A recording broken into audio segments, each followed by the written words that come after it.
అందరికీ నమస్కారం. నా పేరు రమ. వద్దంటే వదిలేస్తానా 9వ భాగం. ఇంట్లో చిన్న వేడుక చేసుకున్నారు. మరుసటి రోజు జానుని హాస్పిటల్కి తీసుకుని వెళ్ళి అన్ని పరీక్షలు చేయించి రిపోర్ట్స్ తీసుకొని డాక్టర్ని కలిశారు. డాక్టర్ అన్ని టెస్టులు చూసి అంతా బాగుంది, ఇప్పుడు 8 వారాలైంది, కడుపులో బిడ్డ ఎదుగుదల కూడా బాగుంది, కానీ తను చాలా వీక్గా ఉందనిపిస్తోంది, తనకి విశ్రాంతి చాలా అవసరం, ఇంకో 3 వారాలు తను బెడ్ రెస్ట్ తీసుకోవాలి, తనని జాగ్రత్తగా చూసుకోండి, ఇప్పుడు మందులు రాస్తున్నా, ఇంకో 10 రోజుల తర్వాత రండి. సూర్య అలాగే డాక్టర్ అని చెప్పి జానుని తీసుకుని అక్కడి నుంచి వెళ్ళిపోయారు. జాను బెడ్ రెస్ట్ తీసుకోవడంలో తనకి చాలా బోర్గా అనిపించి అవికి కాల్ చేసి ఇంటికి రమ్మంది. తనకు కూడా విషయం చెప్పింది. తను కూడా చాలా హ్యాపీగా ఫీల్ అయింది. అలా రోజులు గడిచిపోతూ ఉన్నాయి. అవి అప్పుడప్పుడు ఇంటికి వచ్చి జానుతో మాట్లాడుతూ ఉండేది. సూర్య అయితే తన సంతోషానికి అవధులు లేవు. జాను గర్భవతి అని తెలిసినప్పటి నుండి తనని ఒక చంటి పాపలా చూసుకుంటూ ఉన్నాడు సూర్య. ఇంతలో జానుకి 5వ నెల వచ్చింది. పుట్టింటి వారు అత్తింటి వారు ఇద్దరూ కలిసి తనకి శ్రీమంతం చేయాలని మంచి రోజు చూసుకొని జరిపించాలని అనుకున్నారు. జాహ్నవికి శ్రీమంతం చేయాలి. ఇంట్లో అన్ని ఏర్పాట్లు కూడా ఘనంగా చేశారు. జాను సూర్య అవికి కాల్ చేసి ఫంక్షన్కి రమ్మని చెప్పారు. వారికి తెలిసిన సన్నిహిత మిత్రులు కూడా ఆహ్వానించారు. ఆ రోజు రానే వచ్చింది. జాను శ్రీమంతం చాలా బాగా జరిగింది. అవి తనని సూర్యని ఆటపట్టించాలని, అక్క పుట్టబోయేవారు ఎవరైనా సరే నీలాగే అందంగా ముద్దుగా ఉండాలి, కానీ మీ ఆయనలాగా ఎప్పుడూ కోపంగా ఉండకూడదు. చాముండేశ్వరి గారు అంటే నా మనవడు అందంగా లేడనా అని అంటుంది. అలాంటిదేం లేదు, కానీ మీ మనవడు మా అక్కలాగా ఎప్పుడూ నవ్వుతూ ఉంటాడా చెప్పండి. బామ్మగారు నువ్వు చెప్పింది కూడా నిజమే అనుకో అని అంటే సూర్య, నాని ఏంటి నువ్వు కూడా ఆ తింగరదాంతో కలిసిపోయావా? అవి అక్క ఏమన్నా కానీ నీకు పుట్టబోయేవారు చాలా అందంగా ఉండాలి అని జానుని అంటే తప్పకుండా అలానే ఆనందంగా శ్రీమంతం కంప్లీట్ అయిపోయింది. జానుకి తను వేసుకున్న నగలతో చిరాగ్గా ఉండి అవి నా గదికి పద కొంచెం చీర మార్చుకుంటాను అంది. అవి జానుని పైకి తీసుకెళ్తుంటే సూర్య జాను ఎక్కడికి అన్నాడు. సూర్య చీరని వేరు చేయలేకపోతున్నా, మార్చుకొని వస్తాను, అవిని హెల్ప్ చేయమని రూమ్కి తీసుకెళ్తున్నా అంది. జాను బుగ్గ మీద ముద్దు పెట్టి హే జాగ్రత్త, అబ్బా మా అక్కంటే ఎంత ప్రేమ భావ నీకు అంది. అవి చాలే మా అక్కకు దిష్టి తగులుతుంది. జాను ఏంటే మా ఆయన్ని కూడా నన్ను పెట్టుకొని ఇవ్వ ముద్దు. అవి మూత తిప్పుతూ నేను పైన ఉంటాను అని అంటూ ఉంటే జాను జాగ్రత్తగా తీసుకొని వెళ్ళు అని జాను జాగ్రత్తగా వెళ్ళి నగలన్నీ పక్కన పెట్టి చీర మార్చి తనని మంచం మీద కూర్చోపెట్టి కొంచెం జ్యూస్ తాగించింది. అవి జాను ఇంకా చాలు అవి నేను తాగలేను, ఈ కొంచెం తాగు అయిపోతుంది, పద అవి కిందకు వెళ్దామంది. అక్క నువ్వు ఇక్కడే ఉండి నేను ఇప్పుడే వస్తాను. అవి రూమ్ బయటకు వెళ్ళి ఫోన్ మాట్లాడుతుంది. జాను కిందకు వెళ్ళాలని బయటకు వస్తోంది. అవి ఫోన్ మాట్లాడుతూ జాను చూసుకోలేదు. తనని డిస్టర్బ్ చేయడం ఎందుకని జాను మెల్లగా కిందకు వెళ్తూ ఉండగా తనకి ఎందుకో కళ్ళు తిరుగుతున్నట్టుగా అనిపించింది. కానీ అలానే కిందకు వెళ్ళింది. అంతలో మరోసారి కళ్ళు తిరిగి కాస్త పడబోతూ ఉండగా సూర్య అని పిలిచింది, కానీ తనకి వినపడలేదు. అవి ఫోన్ మాట్లాడి రూమ్లోకి వెళ్ళింది. అక్కడ జాను లేకపోయేసరికి అవి మెట్ల మీద నుండి కిందకు పడబోతున్న జానును చూసి అక్క అని అంటూ గట్టిగా అరిచింది అవంతిక. ఇంతలోనే జాను కింద పడిపోయింది. సూర్య జాను అని గట్టిగా అరుస్తూ తన దగ్గరికి వెళ్ళాడు. కుటుంబ సభ్యులందరూ కూడా కంగారుగా సూర్య ఏమైంది జానుకి, జాను కళ్ళు తెరువు, జాను ప్లీజ్ అని అంటూ తన బుగ్గలు తడుతూ ఉన్నాడు సూర్య. అవి ఏడుస్తూ అక్క ఏమైందక్క, లే అక్క అని ఏడుస్తూ తనని పిలుస్తూ ఉంది. కానీ జాను మాత్రం కళ్ళు తెరవలేదు. లక్ష్మి గారు అవి ఏమైంది జానుకి అంటే కింద పడిపోయింది. జాను వాళ్ళ నాన్నగారు చూసి సూర్య పద తనని వెంటనే హాస్పిటల్కి తీసుకెళ్దాం అన్నాడు. సూర్య తనని ఎత్తుకుని కారులో వెంటనే హాస్పిటల్కి తీసుకుని వెళ్ళాడు. తన వెనక కుటుంబ సభ్యులు అందరూ బయలుదేరి వెళ్ళారు. ముందే విషయం చెప్పడంతో డాక్టర్ అన్ని ఏర్పాట్లు చేసున్నాడు. సూర్య తనని డాక్టర్ ఉన్న దగ్గరికి ఎత్తుకుని వెళ్ళాడు. సూర్య నువ్వు వెళ్ళి తనను చెక్ చేయాలి, బయటకు వెళ్ళు అనగానే సూర్య అలాగే వెళ్ళిపోయాడు. ఆపరేషన్ థియేటర్ రెడీ చేయమని సిబ్బందికి చెప్పారు డాక్టర్. సూర్య కుటుంబ సభ్యులందరూ వచ్చారు. డాక్టర్ వారి దగ్గరికి వెళ్ళి సూర్య నన్ను క్షమించండి, తన బేబీ చనిపోయింది. ఆ మాట వినగానే సూర్య అక్కడే ఉన్న కుర్చీలో కూలబడ్డాడు. అక్కడ ఉన్న అందరి పరిస్థితి అలానే ఉంది. సూర్య కంట్లో కన్నీరు ఆగకుండా వస్తున్నాయి. డాక్టర్ సూర్య భుజం మీద చేవేసి నీ పరిస్థితి నేను అర్థం చేసుకోగలను, కానీ ఇంకా ఆలస్యం చేస్తే జాహ్నవికి కూడా చాలా ప్రమాదం. సూర్య తన కన్నీళ్ళు తుడుచుకొని డాక్టర్ చేతులు 2 పట్టుకొని నా జానుకి ఏం కాకూడని చూడండి డాక్టర్ ప్లీజ్ అని అన్నాడు.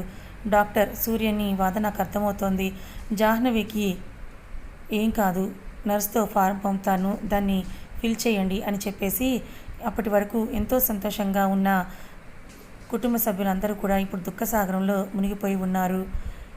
జానుకి ఏం కాదని అవి అక్కడ ఉన్న దేవుడికి దండం పెట్టుకుంటూ ఉండగా సూర్య తన చేయి పట్టుకొని లాక్కుంటూ వచ్చి తన కుటుంబ సభ్యులను నిలబెట్టి చెప్పు ఏం జరిగింది, అవి ఏమైందో నాకు కూడా తెలియదు, తను లేచేంత వరకు మనకు తెలియలేదు, ఇందులో అవి తప్పు ఏం లేదులే, నువ్వు తనని కోప్పడకు అని అన్నారు చాముండేశ్వరి గారు. తనని లాక్కొని వెళ్ళి నువ్వు నా కళ్ళ ముందు కనిపించడానికి వీల్లేదు అని అన్నాడు సూర్య. సార్ ప్లీజ్ అక్కను ఒక్కసారి చూసి వెళ్ళిపోతాను, అవి నా కోపాన్ని చూడాలనుకోకు, వెళ్ళి ఇక్కడ నుండి నా కళ్ళ ముందు కనిపించకు. జాను ఆపరేషన్ అయ్యి డాక్టర్ సూర్యని తన క్యాబిన్కి రమ్మని పిలిచింది. సూర్యతో పాటుగా కుటుంబ సభ్యులు కూడా వెళ్ళారు. సూర్య డాక్టర్ జాను ఎలా ఉంది, అని అంటే, అదే డాక్టర్ జాహ్నవికి ఏం కాలేదు కదా, తను ఇప్పుడు బాగానే ఉంది కదా అని అడిగాడు. తను బాగానే ఉంది సూర్య, కానీ ఏంటి డాక్టర్ చెప్పండి. నేను చెప్పే విషయం ఇప్పుడు నీకు బాధగా అనిపించవచ్చు, కానీ సూర్య ఈ విషయం నేను నీకు చెప్పి తీరాల్సిందే అని డాక్టర్ అనేసరికి, జాహ్నవి ఎప్పటికీ తల్లి కాకూడదు సూర్య. అంటే తను మెట్ల మీద నుండి కింద పడ్డప్పుడు తన గర్భసంచికి పెద్దగా దెబ్బ తగిలింది. తను ఒకవేళ కన్సీవ్ అయితే మాత్రం గర్భసంచి మీద ప్రెషర్ పెరిగి తనకి ప్రాబ్లం అవుతుంది అని చెప్పారు డాక్టర్. అప్పుడు తను మనకు ప్రాణాలు కూడా దక్కకుండా పోతుంది అని డాక్టర్ అలా చెప్పేసరికి అందరూ నిశ్శబ్దంగా ఉన్నారు. జాను ప్రాణాలతో ఉందని సంతోషించాలా, లేకపోతే తను ఎప్పటికీ తల్లి కాలేదని బాధపడాలో అర్థం కావడం లేదు సూర్యకి. బాధతో గొంతు పెగుల్చుకొని, సరే డాక్టర్, జానుని జాగ్రత్తగా చూసుకుంటాను అని చెప్పి బయటకు వెళ్ళి కారు తీసుకొని వేగంగా డ్రైవ్ చేసుకుంటూ వెళ్ళిపోతాడు. తన కంట్లో కన్నీ లాక్కుండా వస్తూనే ఉన్నాయి. కారుని ఒక నిర్మానుష్య ప్రాంతంలో ఆపి బయటకు వచ్చి మోకాల మీద కూర్చొని తన బాధ కోపం అన్నీ పోయేలా గట్టిగా అరిచాడు. సూర్య బామ్మగారు తను ఎక్కడా కనిపించకపోవడంతో లక్ష్మి సూర్య ఎక్కడా అని అడిగేసరికి అందరూ అప్పుడే గమనించారు. సూర్య ఎక్కడా లేడు. తన మొబైల్ కాల్ చేశారు, ఎంతకీ లిఫ్ట్ చేయడం లేదు. ఇంతలో నర్స్ వచ్చి, సార్ మేడంకి స్పృహ వచ్చింది, ఇప్పుడే రూమ్కి షిఫ్ట్ చేశాము, డాక్టర్ చెప్పమన్నారు, మీరు వెళ్ళి తనను చూడొచ్చు అని చెప్పింది. చాముండేశ్వరి, పదండి అమ్మాయిని ఒకసారి చూద్దాం. సూర్య, నేను వెళ్తాను నాని అని జాను చుట్టానికి వెళ్ళాడు. సూర్య ఏమైపోయాడు అని భయపడ్డ వారందరూ కూడా సూర్య అక్కడికి రావడంతో ఊపిరి పీల్చుకున్నారు. సూర్యకి జానుని చూడాలంటేనే చాలా భయం వేస్తోంది. ఇప్పుడు తన బేబీ గురించి అడిగితే నేను ఏమని తనకి సమాధానం చెప్పాలి అని ఆలోచిస్తూ ఉన్నాడు సూర్య. తన దగ్గరికి వెళ్ళి జాను అని అన్నాడు చిన్నగా. తను మెల్లగా కళ్ళు తెరిచి సూర్య అని అంది. నన్ను క్షమించు సూర్య, నా వల్లే ఇదంతా జరిగింది, మన బేబీని నేనే చంపేశాను సూర్య, దయచేసి నన్ను క్షమించు అని ఏడుస్తోంది సూర్య. జాను కళ్ళు తుడుస్తూ, లేదు జాను, నువ్వే తప్పు చేయలేదు, నువ్వు ఏడవడం ఆపు, ముందు రెస్ట్ తీసుకో, మనం ఇంటికి వెళ్ళాక మాట్లాడుకుందాం. జాను సూర్యతో మాట్లాడి మెల్లగా కళ్ళు మూసుకొని నిద్రలోకి జారుకుంది. జాను నిద్ర ముద్దు పెట్టి బయటకు వెళ్ళాడు. తర్వాత అందరూ జానును చూసి సూర్య దగ్గరికి వెళ్ళి, నువ్వు ఈ టైంలో ధైర్యంగా ఉండాలి సూర్య, మన జానుకి ఏం కాలేదు, కొద్ది రోజులు తన మామూలు మనిషి అవుతుంది, అలా హాస్పిటల్లో 1 వీక్ ఉంది. జానుని ఇంటికి తీసుకొని వెళ్ళాడు సూర్య. ఆఫీస్కి కూడా వెళ్ళడం మానేసి జానుతోనే ఉంటున్నాడు. ఎప్పుడూ సంతోషంగా ఉండే తను ఇప్పుడు చాలా బాధలో ఉన్నాడు. అది బయటకు కనిపించకుండా ఉన్నాడు. కొంచెం రోజుల్లోనే జాను కోలుకుంది. తను మళ్ళీ తల్లి కావటం కష్టమని కూడా తెలుసుకుంది. తన వల్లే సూర్య ఇలా అయ్యాడని జాను ఒకలాంటి డిప్రెషన్లోకి వెళ్ళిపోయింది. తను ఇంకా ఉంటే సూర్య జీవితంలో ఆనందం అనేది ఉండదు అని, తన నుండి దూరంగా వెళ్ళాలి అని, అది కూడా తనకు అందనంత దూరంలో వెళ్ళాలని ఆ రాత్రి సూర్య పడుకున్నాడు అని నిర్ధారించుకున్న తర్వాత మెల్లగా చప్పుడు కాకుండా లేచి నిద్ర మాత్రలు వేసుకోవాలనుకుని తన చేతిలో తీసుకొని వేసుకుంటున్న టైంలో గదిలో ఉన్న లైట్లు ఆన్ అయ్యాయి. ఒక్కసారిగా ఉలిక్కిపడి సూర్య అని అంది. కానీ జాను, ఎందుకు ఆలస్యం చెప్పు, కానీ వేసుకో అని అన్నాడు. తన చేతిలో ఉన్న మాత్రం కింద పడేసి సూర్యని హత్తుకొని, క్షమించండి సూర్య, నాకు బ్రతకాలనిపించడం లేదు, నీ మొహంలో నవ్వు చూసి చాలా రోజులైంది సూర్య, నీ నవ్వు దూరం అవడానికి కారణం నేనే కదా. జానుని గట్టిగా హత్తుకొని, ఏమైంది జాను, ఎందుకు ఇలా ఆలోచిస్తున్నావు, నువ్వు లేకపోతే నేను ఎలా ఉంటాను అని ఒక్కసారైనా ఆలోచించావా, నేను లేకపోతే నువ్వు మరో పెళ్లి చేసుకొని పిల్లలతో సంతోషంగా ఉంటావు సూర్య. జాను అలా అనగానే తన చెంప చెల్లుమనిపించాడు.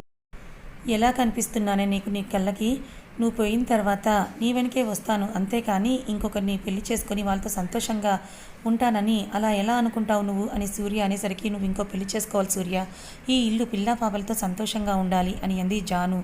జాను, నా కోపాన్ని చూడాలని అనుకోకు, తట్టుకోలేవు నువ్వు, నన్ను కొట్టినా తిట్టినా పర్వాలేదు, కానీ నువ్వు ఇంకో పెళ్లి చేసుకొని తీరాలి, నాకు నీ పిల్లలు కావాలి సూర్య, నువ్వు పెళ్లి చేసుకోవాల్సిందే, తప్పదు, అది ఎవరినో కాదు అవంతికని. సూర్య, జాను నీకు పిచ్చి పట్టలేదు కదా, మతుండే మాట్లాడుతున్నావా నువ్వు, నేను అవిని పెళ్లి చేసుకోవడం ఏంటి, జాను నేనంతా తెలిసే మాట్లాడుతున్నాను సూర్య, తనకి మన ఇద్దరి గురించి బాగా తెలుసు, తను కాకుండా నీ జీవితంలో ఎవరో వచ్చినా సరే మన మధ్య ఉన్న బంధం చిన్న భిన్నం అవుతుంది, అంటే మన స్వార్థం కోసం ఒక ఆడపిల్ల జీవితం నాశనం చేయడం కరెక్టేనా జాను, లేదు సూర్య, తనకి ఎటువంటి అన్యాయం జరగదు, నువ్వు తప్పుగా ఆలోచిస్తున్నావు జాను, నీకు పిల్లలు కావాలంటే అడాప్ట్ చేసుకుందాం, లేదంటే సరోగసి లాంటి ఆప్షన్ కూడా ఉంది, అంతేకాని నేను మళ్ళీ పెళ్లి చేసుకోవడం అంటూ జరగదు, ముందు నువ్వు రెస్ట్ తీసుకో.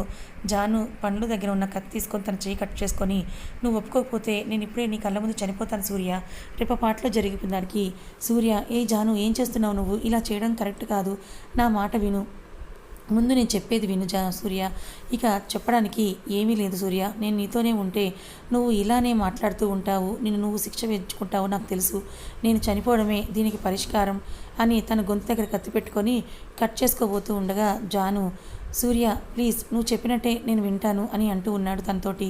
తను ఆనందంతో, నిజమా సూర్య, నిజంగానే అంటే నిజమే. ఆ ముందు నువ్వు ఆ కత్తిని పక్కన పెట్టు. లేదు, నువ్వు నన్ను మోసం చేయడానికి అలా అంటున్నావు. నిజం జాను. సరే సూర్య, అయితే నా మీద ప్రమాణం చేయి.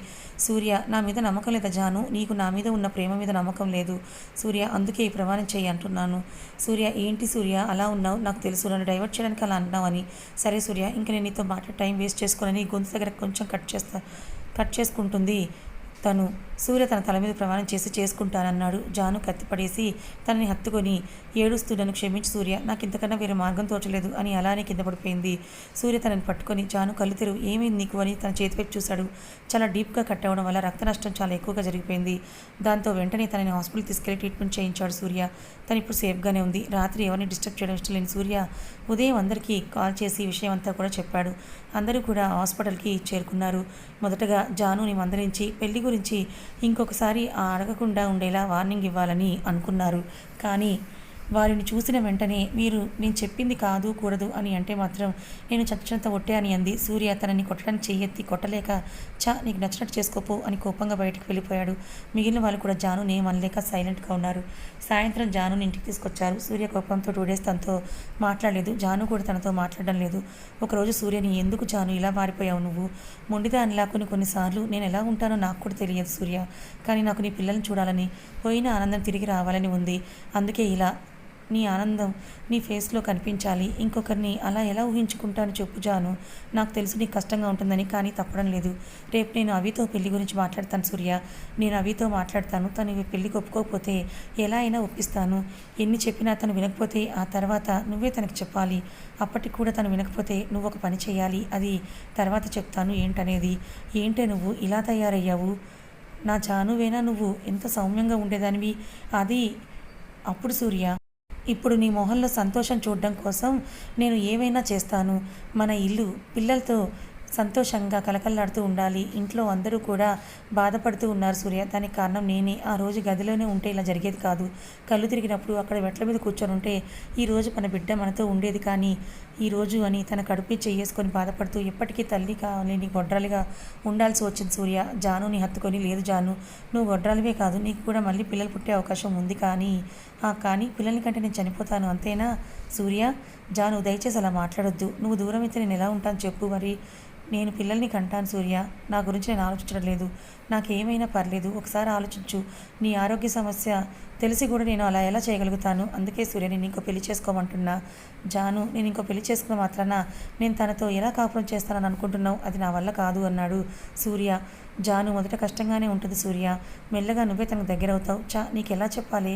ఇంకా నువ్వేం చెప్పకు సూర్య. నేను ఇప్పుడు అవిని కలవడానికి వెళ్తున్నా. తనని ఒప్పించడానికి నా ప్రయత్నం నేను చేస్తాను అని అంటూ జాను అవికి ఫోన్ చేసి వాళ్ళు ఎప్పుడు కలుసుకొని కాఫీ షాప్కి రమ్మని చెప్పింది. అవి రాగానే జానును కౌగిలించుకుంది. అక్క ఎలా ఉన్నావు అని. జాను, నేను బాగానే ఉన్నాను అవి. నీతో ఒక ముఖ్యమైన విషయం మాట్లాడాలని ఇక్కడ పిలిపించాను. చెప్పక్క, నేను చెప్పే విషయం బాగా ఆలోచించి నాకు చెప్పు అవి. ఇది మా ఇద్దరి సంతోషానికి సంబంధించింది. జాను ఏం చెప్తుందో అని చూస్తూ ఉంటుంది అవి. టెన్షన్ పడకవి, కాఫీ తాగి రిలాక్స్ అవ్వంది. ఒక 10 నిమిషాల తర్వాత జాను అవి చేతులు పట్టుకొని, నేను చెప్పేది జాగ్రత్తగా విను. నేను విషయం చెప్పిన తర్వాత నువ్వు నన్ను తిట్టినా పర్వాలేదు అవి అక్క ముందు విషయం చెప్పు. అదేంటో? అది నువ్వు సూర్యని పెళ్లి చేసుకోవాలి. అవి షాక్లో అలా ఉండిపోయింది. అవంతిక, ఏంటక్క నువ్వు మాట్లాడుతున్నావు? ఏం మాట్లాడుతున్నావు అసలు? నేను సూర్యగారిని పెళ్లి చేసుకోవడం ఏంటి? అక్క నువ్వేం మాట్లాడుతున్నావు నీకు తెలుస్తుందా? నేను చెప్పింది నువ్వు విన్నది సరైందే. నేను చేసిన చిన్న పొరపాటు వల్ల మా జీవితంలో ఆనందం లేకుండా పోయింది అవి. మా జీవితంలో తిరిగి సంతోషం రావాలి. అది నీ వల్లే అవి. అందుకే నిన్ను అడుగుతున్నాను, బాగా ఆలోచించవి. మా ఇద్దరి సంతోషం నీ చేతుల్లోనే ఉంది. ఇంకా నేను వెళ్తున్నా అని అంటూ జాను అక్కడి నుంచి వెళ్ళిపోయింది. జాను వెళ్ళాక అవి వెంటనే ఆఫీస్కి వెళ్ళి సూర్యని కలిసింది. అవి వస్తుందని ముందే ఊహించిన సూర్య, జానుని కలిసావా అని అడిగాడు. అంటే అక్క ఏం అడుగుతుందో మీకు ముందే తెలుసా? తెలిసి కూడా అంటే మీకు రెండో పెళ్లి చేసుకోవాలనుందా? అక్కకి అన్యాయం చేయాలని ఎలా అనిపిస్తుంది మీకు? చూడు, జాను చెప్పిన దాని గురించి ఆలోచించి తనకి చెప్పు. ఇందులో ఆలోచించడానికి ఏం లేదు. నాకు ఈ పెళ్లి ఇష్టం లేదు. ఓకే, ఇంకా నువ్వు వెళ్ళి నీ పని చూసుకో అన్నాడు సూర్య. నాకు తెలుసు నువ్వు ఇందుకు ఒప్పుకోవని, కానీ నేను చేస్తున్న పని వల్ల నువ్వు ఎంత బాధపడతావో నాకు తెలుసు. కానీ తప్పడం లేదు. జానుని కాపాడుకోవాలంటే నాకు ఇంకా ఏ మార్గం కనిపించట్లేదు అవి. జాను చెప్పినట్టు నుండి తనకి ఎందుకో టెన్షన్గా ఉంది అవికి. ఎందుకు అంటే జాను ఏం అడిగినా సూర్య గారు కాదనరు. అంటే ఇప్పుడు ఈ పెళ్లి కూడా నా ఇష్ట ప్రకారం జరగదు, బలవంతంగా అయినా సరే. అలా తలుచుకోగానే అవికి ఒళ్ళంతా చెమటలు పడుతున్నాయి. తనకి పని చేస్తే మూడు లేదు. మేనేజర్ గారికి చెప్పి హాఫ్ డే లీవ్ తీసుకొని ఇంటికి వెళ్ళింది. తన క్యాబిన్లో నుండి అవిని గమనిస్తూనే ఉన్నాడు సూర్య. అవి ఇంటికి వెళ్ళి ఫ్రెష్ అయి తన నాన్నగారి కోసం ఎదురు చూస్తూ ఉంది. తను ఇప్పుడు పని చేసుకుంటూ తన కూతుర్లిద్దరిని బాగానే చూసుకుంటున్నాడు. తన నాన్నగారు రాగానే తన దగ్గరికి వెళ్ళి, నాన్న మీతో కొంచెం మాట్లాడాలి అని అంది. తన పక్కన కూర్చొని, ఏంటి తల్లి చెప్పు నాన్న, మీరు నాకు తొందరగా పెళ్లి చేయండి, నేను ఒక ప్రాబ్లంలో ఉన్నాను, నా పెళ్ళి ఎంత తొందరగా అయితే అంత మంచిది, అబ్బాయి మంచివాడైతే చాలు నాన్న, నీ కోసం నేను ముందే ఒక సంబంధం చూసి పెట్టాను, కానీ నువ్వు చేసుకుంటావో లేదో అని ఆగాను. ఆ అబ్బాయి ఒక అనాథ, కానీ మంచి పిల్లాడు, తను ఎప్పటి నుండో నేను ఇష్టపడుతున్నాడు, నీకు సరే అయితే నేను మాట్లాడతాను. ఒకరోజు నువ్వు ఆఫీస్కి వెళ్ళిన తర్వాత మన ఇంటికి వచ్చాడు ఆ అబ్బాయి. అప్పుడు విషయం అంతా కూడా చెప్పాడు. నీకు విషయం చెప్పి ఇష్టమైతే పెళ్లి చేసుకుంటాను అన్నాడు. నువ్వు ఇంకా కొన్ని రోజులు ఉద్యోగం చేయాలని నీకు విషయం చెప్పలేదు. ఇప్పుడు నువ్వే అంటున్నావు కదా, ఇంతకు నీకు ఏ ఇబ్బందిలో ఉన్నావు అని అంటున్నావో నాకు చెప్పు తల్లి. అది చెప్పలేను నాన్న, నా పెళ్ళైతే సమస్య వస్తుంది, అందుకే మిమ్మల్ని ఇలా అడుగుతున్నా. 1 వీక్లో పెళ్ళి అయిపోవాలి నాన్న, మరీ అంత తొందరగా అంటే పెళ్ళికి సింపుల్గా గుడిలో జరిగితే చాలు. మీరు ఇప్పుడు పూర్తిగా మారిపోయారు నాన్న, మీ నుండి నాకు ఎటువంటి హాని జరగదు, అందుకే మీతో అంత ధైర్యంగా చెప్తున్నా. అవి అడిగినట్లుగా తన పెళ్ళిని ఎవరూ లేకుండా గుడిలో నిర్వహించాలని అన్ని ఏర్పాటు చేస్తాడు వాళ్ళ నాన్న. ఆరోగ్యం బాగోలేదని 3 రోజులు సెలవు తీసుకుంది. ఆఫీసులో ఎవరికీ కూడా తన పెళ్లి గురించి చెప్పలేదు. తనకి తెలుసు అలా చెప్తే ఏమవుతుందో అని. జాను కూడా అవికి కాల్ చేయలేదు కదా, ఇంకా ఉంది. జానుకి పిల్లలు పుట్టరని తెలిసి అవిని సూర్యకిచ్చి పెళ్లి చేయాలనుకుంటోంది. అవికి మాత్రం వాళ్ళిద్దరి మధ్యలో వెళ్ళడం ఇష్టం లేక సూర్యని పెళ్లి చేసుకోవడానికి ఒప్పుకోవడం లేదు. వేరే వాళ్ళని పెళ్లి చేసుకుంటున్న అవిని మరి ఇప్పుడు ఆ విషయం తెలిసి సూర్య ఏం చేయబోతున్నాడు తెలుసుకోవాలనుకుంటే ఛానల్ని ఫాలో అవ్వండి. కథ నచ్చితే లైక్ చేయండి, మరికొంతమందికి షేర్ చేయండి. ఇలాంటి మరిన్ని మంచి కథల కోసం మన ఛానల్ని సబ్స్క్రైబ్ చేసుకోండి. Thank you so much for watching.